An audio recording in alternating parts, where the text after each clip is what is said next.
What's the deal, y'all? This your man King here, the media assassin, coming at y'all with another video. So I'm going to talk about this diss record here that goes by the name of Pimp Slap from Snoop Dogg and how much of a big deal this joint was. This right here was the shift of the power on the West Coast right here. Because if you know the history, Suge Knight had niggas on shook for the past ever since he got locked up in 96 from 2001. He was shot calling allegedly from jail. He had niggas scared. So even Snoop Dogg himself, he had a run down south. Daz and Corrupt, they was over there hiding in Mike Dean house doing all this. So when Suge was running things, he had things on MASH.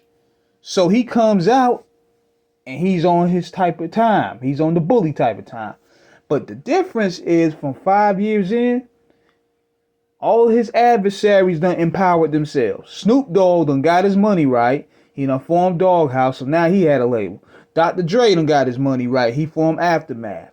And he signing Eminem and they signing 50 Cent. So you had Daz and Corrupt. They were doing their thing on the independent before Corrupt came back over there. So, and you had Puff Daddy. Bad Boy was established. He done beat his case. So all Suge's enemies done empower themselves into another level.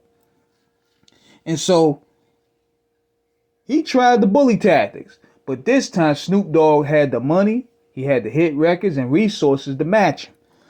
And at that time, this was seen as a big deal because Snoop called Suge out by name and nobody was really doing that at the time. Listening to the track, first of all, it was very dope. I mean, he paid homage to DJ Quick with the quick flow when he used from Tonight on the beginning.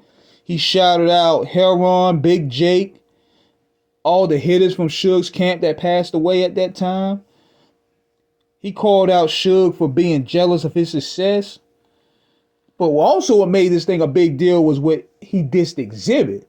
Now, this was a shocker to me at the time because I didn't know Snoop and Exhibit had issues until, we saw the source where Exhibit basically said, I only make money. I only make music with these guys. I don't have nothing to do with this death row stuff. And Snoop called him out, only called him disloyal because Snoop basically said that you switched up on me. You supposed to be dog pound. You supposed to stand on business. But, nigga, let's be real. You did the same thing to Pac. Let's call it what it is. You did the same thing to Pac. Exhibit only did what you did against Bad Boy. When Suge pressed Exhibit, Exhibit said, I don't have no beef with y'all. I only make music with them. You said that you did the same thing. Let's call it for what it is with Pac. You said you had love for Biggie and Puffy. So how you getting mad at Exhibit? But nevertheless, the flow was on point. He called Snoop, he said F Suge Knight and that's on my wife. And that was the line right there. I mean, he was basically shooting out threats. He called out Corrupt by name. And he got his point across there. See, the shot value at the time was him naming Suge's name because niggas was scared to mention Suge. Like, Death Row was dissed on a lot of songs, but even throughout the Last Meal album, there was indirect subliminal shots at Death Row. Down for My Ends was a Death Row song, this song, but they never said Suge's name. This was the first time, to my knowledge, niggas was saying Suge's name.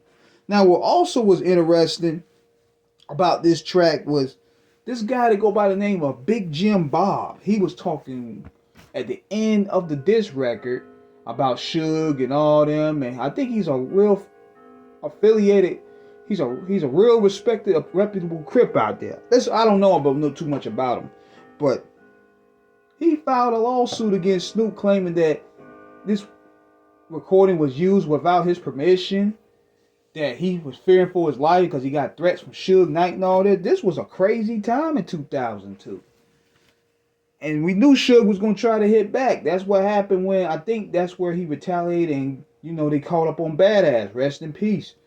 But this record was crazy, man. This was then Corrupt went back to Death Row. Daz was dissing Corrupt.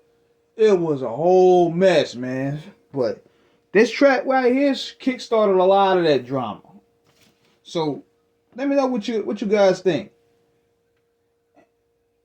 Oh yeah, that's right. They did also diss them on Doghouse in Your Mouth. Trey D dissed them on there. They dissed Death Row by name, but they never mentioned Suge. But this was a dope, nevertheless a dope song. He saved the best for last. Like he saved that like he did with No Vaseline. He studied how Ice Cube did it. He put the best for last on that song. So let me know what you guys think. Subscribe, hit the like button, please.